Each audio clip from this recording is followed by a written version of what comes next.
প্রকৃতির অপার সৌন্দর্যমণ্ডিত দেশের একমাত্র আবাসিক বিশ্ববিদ্যালয় জাহাঙ্গীরনগর বিশ্ববিদ্যালয়। বিশ্ববিদ্যালয়ের প্রাণিবিদ্যা বিভাগের উদ্যোগে প্রতি বছরের মতো এবারও আয়োজন করা হয় ভিন্নধর্মী এক আয়োজন পাখি মেলার। সকালে জহির রায়হান মিলনায়তন প্রাঙ্গণে বেলুন উড়িয়ে মেলার ২৪তম আসর উদ্বোধন করেন বিশ্ববিদ্যালয়ের উপাচার্য অধ্যাপক মোহাম্মদ কামরুল আহসান। পাখি সংরক্ষণের সার্বিক অবদানে এবছর মেলায় big bird Bangladesh award, scientific publication award, conservation media award ও স্পেশাল রেকগনিশন অ্যাওয়ার্ড প্রদান করা হয়। এ মেলা দেখতে রাজধানী সহ বিভিন্ন জায়গা থেকে পরিবার পরিজন নিয়ে ছুটে এসেছেন বহু দর্শনার্থী পাখিপ্রেমীরা। মেলায় শিশু কিশোর দর্শনার্থীদের আগ্রহ ছিল চোখে পড়ার মতো।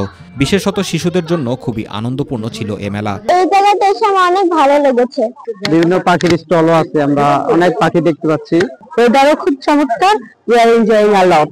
এই মেলায় ছিল শিশু কিশোরদের পাখি বিষয়ক ছবি আঁকা প্রতিযোগিতা, পাখির হাট ও পাখি চেনা প্রতিযোগিতা সহ ছিল নানা আয়োজন। প্রকৃতির সাথে পাখির যে সম্পর্ক এবং মানুষের সাথে যে পাখির সম্পর্ক, সেগুলোর গুরুত্ব তুলে ধরা।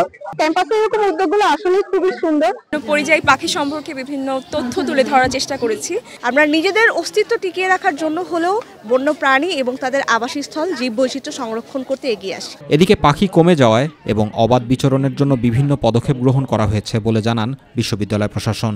ক্রমবর্ধমান যে পাখি বিভিন্ন জায়গায় কমে যাচ্ছে, এই পাখি কমে যাওয়াটা হয়তো আমরা অনেকটা কমিয়ে আনতে পারবো এবং অবৈধ পাখি শিকার বন্ধ হবে এবং একই সাথে আমরা মানুষ হিসেবে ভালো থাকতে পারবো, প্রাণ প্রকৃতিও তার সঠিক ভূমিকা পালন করতে পারবে। জাহাঙ্গীরনগর বিশ্ববিদ্যালয়ে যারা আছেন এবং যারা আসবেন তারা সকলেই যেন আচরণে স্ববিরোধ মুক্ত হন।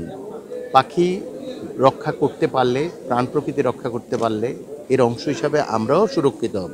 সর্বসাধারণের জন্য উন্মুক্ত এ মেলায় আগত দর্শনার্থীদের পদচারণায় মুখরিত হয় জাহাঙ্গীরনগর বিশ্ববিদ্যালয় ক্যাম্পাস। জুবাইর রহমান, মাই টিভি নিউজ।